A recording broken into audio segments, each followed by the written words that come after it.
Kira cik. Air pantas tu RM1 dah. Ha, inilah muka Rapas Khairul pada Nisa ni. Berani kau datang sini?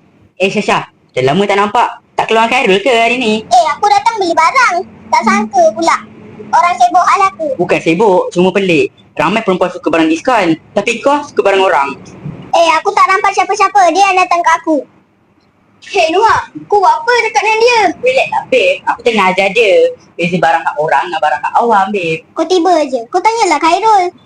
Macam mana aku nak beritahu Khairul? Daripada korang berdua, aku lagi cantik. Noah, kau nak tolong kau nak batu api. Ha? Batu api? Aku tengah backup kau ni. Kalau backup, tak batu api. Tepi sikit. Terbakar ke meja aku ni. Kawan makan kawan.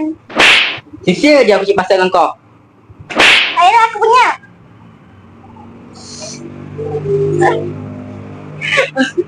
Walaupun kau nampak dengan aku tak, aku tetap backup kau.